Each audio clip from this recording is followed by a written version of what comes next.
you feel like a fraud. Like you're just getting lucky, and eventually, everyone will find out. High performers call this the imposter syndrome, and it is the #1 killer of potential. Today, I'm giving you the 5 pillars of self-image engineering to kill the imposter and claim your seat at the table. Watch until the end. The competence versus confidence gap. Most people wait for confidence to arrive before they take on a challenge. But confidence is a lagging indicator. Competence comes first through messy, imperfect action. The imposter lives in the gap between where you are and where you think you should be. You must close that gap with volume of work. Stop aiming for confidence. Aim for courageous repetition. Perform the task 100 times poorly until the 101st time feels natural. When you build a mountain of evidence through reps, the feeling of being a fraud has nowhere to hide. Action creates the evidence that kills the lie. The spotlight effect neutralization. We suffer from the spotlight effect, the belief that everyone is watching our mistakes and judging our performance. In reality, everyone else is too busy worrying about their own imposter to notice yours. You are judging yourself based on your internal monologue, while the world judges you based on your external results. Shift your focus from how am I performing to how can I provide value. When you focus on the mission instead of your ego, the self-consciousness vanishes. You aren't a fraud. You are a service provider. Kill your ego to free your potential.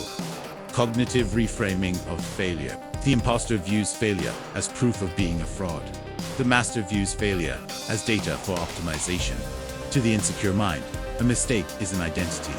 To the resilient mind, a mistake is a lesson. You must reprogram how your brain processes a setback. Whenever you fail, use the data protocol. Ask, what specifically didn't work? And what is the objective adjustment for next time? Remove the words I am from the failure. It wasn't I am bad. It was the strategy was inefficient. Label the process, not your soul. The archive of authority. Your brain has a negativity bias. It remembers one criticism over 1,000 compliments. To re-engineer your self-image, you need a physical archive of authority to override your subconscious default settings. Create a digital or physical folder called wins. Screenshots of positive feedback, certificates, goals achieved, and difficult moments you survived.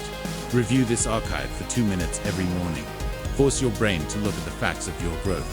Be the architect of your own reputation. Sovereign self-validation.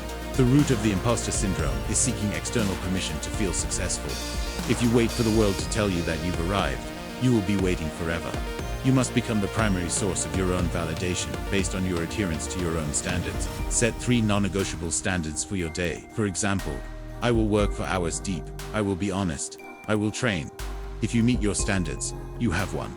Period. External praise is a bonus. Internal integrity is the foundation. Be your own judge, and let the world be the audience. Close the confidence gap. Neutralize the spotlight. Reframe your failures. Build your archive, and validate yourself. This is how you win the war against the imposter.